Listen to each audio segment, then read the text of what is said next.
ẹ̀yin mélòó lẹ ti gbọ́ nǹkan tí ọmọ Tinubu sọ ìyún Just Adétóun ó sọ kò bá kùn gbé ọ̀rọ̀ síyàwó Tinubu ìyún Remi Tinubu first lady látàrí àwọn rògbòdìyàn tó bẹ́lẹ̀ lórílẹ̀‐èdè Nàìjíríà pàápàá jùlọ àwọn ọmọ táwọn afẹ̀míṣòfò jí gbé nílùú Ògbómọ̀ṣọ́.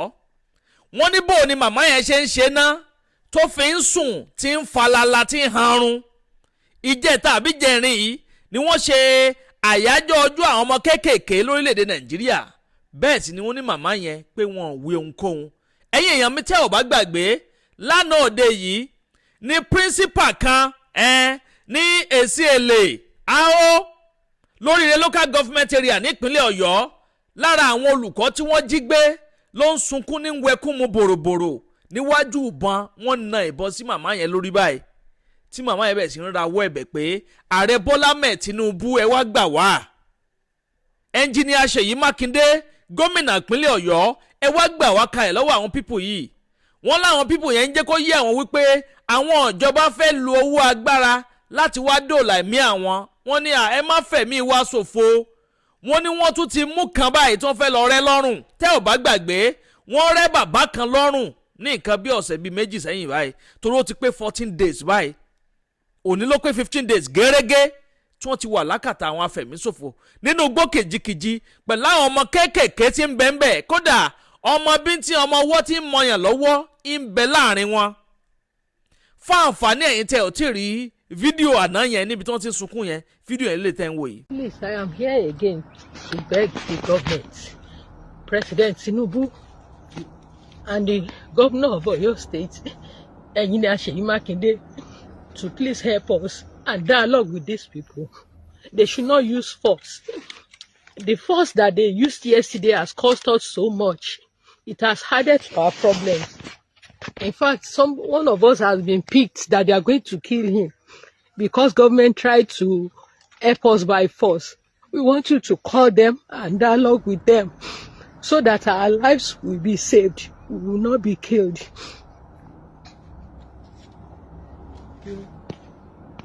All we the teachers and the children, please, we need your help. President Tinubu, please negotiate with these puppies. These people, please help us. Whatever they want, please give to them. Please help us save our life. Today again is Children's Day. About 14 days now, we are here in the bush. Please help us. Help us. We are calling on to the Obas. Ẹ dákun ẹ ṣàánú wa, ẹ ràn wá lọ́wọ́. Gbogbo ẹ̀yin ọba ẹ dákun ẹ bá wa dá sí i. Ẹ ṣàánú wa, ẹ ràn wá lọ́wọ́. Gbogbo ẹ̀yin èèyàn ẹ ṣàánú wa. Ẹ dákun ẹ bá báwọn ìjọba wa sọ̀rọ̀. Ẹ dákun gbogbo tí wọ́n bá fẹ́ ẹ dákun ẹ bá wa ṣe fún wọn kí wọ́n má bàa pa wá dànù. Ẹ dákun ẹ ṣàánú wa, gbogbo tí wọ́n bá béèrè ẹ dákun ẹ bá wa ṣe fún wọn. Ẹ bá wa ṣe fún wọn kẹ́mi wá bọ́ ṣòfò. Ẹ̀jọ̀ ẹ̀lú lágbèrè fún. Please be merciful to us. Ẹ ṣàánú fún wa, please. Ẹ̀jọ̀, please. kẹ́yìn náà rí báyẹn yẹn ẹ wo nǹkan táwọn pípò yìí tí wọ́n ń go through ẹ wo nǹkan tí wọ́n ń là kọjá. wọ́n wá níyàwó ààrẹ Bọ́lá mẹ́ẹ̀ Tinubu pé ó ń sùn ó ń falala pé tí táàrẹ Tinubu ò bá tiẹ̀ wá lè sọ̀rọ̀ lórí ọ̀rọ̀ tí ń bẹ ńlẹ̀ yìí tí wọ́n gbégbèsè kan tó yanrantí tí gbogbo ayé rí pé kí ló dé tíyàwó ààrẹ náà ò ṣe fúngun mọ́ Ọlọ́run pé bàbá ìyàwó náà bímọ ẹ gbégbèsè. àwọn ọmọ ń bẹnu gbó àwọn òbí wọn ń sunkún wọ́n ti pa tíṣà kan wọ́n ti fẹ́ pa tíṣà míì ẹ gbégbèsè ṣe nǹkan do something bàbá. wọ́n ní màmá yẹn kò gbégbèsè kankan o. ẹ wo Just Adétóun ó fọgbà yẹn gan wotowoto ní ń fi sí wọn lára pé màmá yẹn ò kì í ṣàbíyamọ. màá gbé fọ́nrán yẹn wọlé nìsín tẹ́ farabalẹ̀ wá gbọ́rọ̀ lẹ́nu ọmọ Tinubu torí lèyí ó gbẹnu tán ó lékenkà bẹ́ẹ̀ náà ló pakasọ.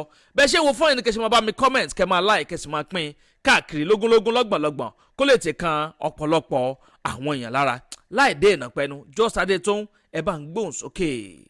Good morning, fellow citizens of Nigeria. Please let me be on my knees as I want to do this video because this is a special appeal. Mrs. Remi Tinubu, First Lady of the Federal Republic of Nigeria. Today is Children's Day. At least you are the mother of the nation. It's the right time to ask for a special request. I want to specially request for just one thing. And Mama be this, so we no get another one. Remi Tinubu, ejo. It is you we want to ask a simple question. Please, man, we want to ask you. You need to help us, oh. You need to help us. Madam, what do you they drink for night when they take sleep? What do you drink? Because no normal mother can sleep again in this country, Nigeria. Anything that concerns Nigeria, Esma, again, let me even prostrate for you. Ego, we need your favor. Let us know. Help a sister, help a mother like you. Because, Siam, ele ilo leju, amylodi tripling. Siam, on lomele wala ti Ghana ni. Siam, all on prescription. Siam, we don't complain, Kaya. Madam, no be this kind of thing you they drink when they take sleep. You need to help us. Whether you declare it through Pharmaceutical Association of Nigeria, NAFDAC, anti-narcotic, whatever it is. NDLEA, General Hospital, Primary Health Center, anywhere, just tell us. We go there. Madam, Eshanuwa, for the past 2 weeks now, this country has been bleeding. You see, those minors, those children, today they are supposed to be in their homes, celebrate, even if Nagari then drink, say that they're under their parents' custody.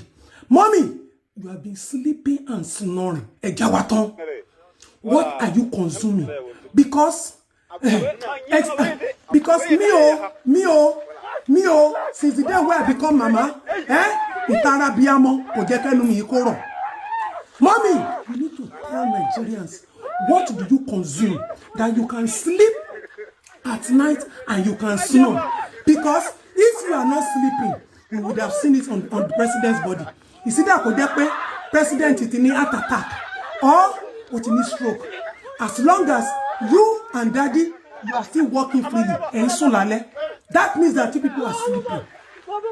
One year be amo igbo ko omo e ko ma tati were eyin gbo ekun omo yin e farabale se primary e ti gba winner, congratulations e jawatan. What have you been consuming to sleep? Because no right thinking mother has been sleeping for weeks now. No right thinking mother has been sleeping for weeks. Some children, you see all those videos, children in the bush, battery beating, plastic melting on their body. Esma, First Lady, what are you drinking to sleep? We don't use cocodamol. We don't get headache, paracetamol, extra, Panadol extra. What? Now all we don't use. Mommy, show us the way. Help a sister. Help a sister. If it is the same mind, the same heart, the same emotion, the same compassion that is in us, that is in you, Mr. Remi Tinubu, help us.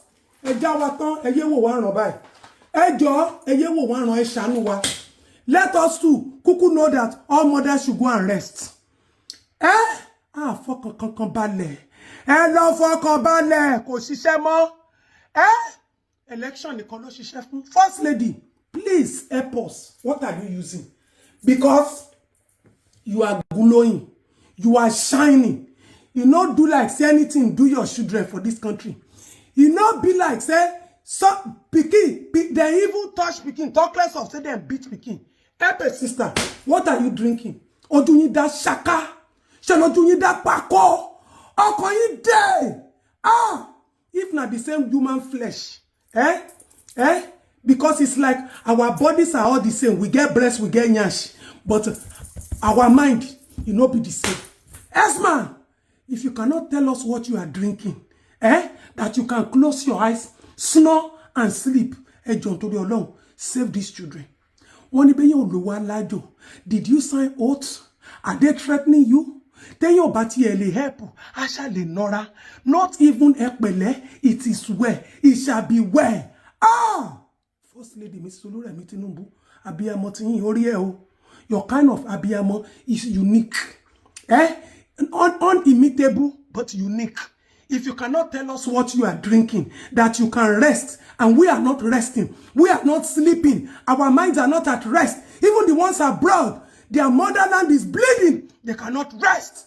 Esma, Ejawatan, Eshanwe Ejawatan, Epe sister, I mean, of soon.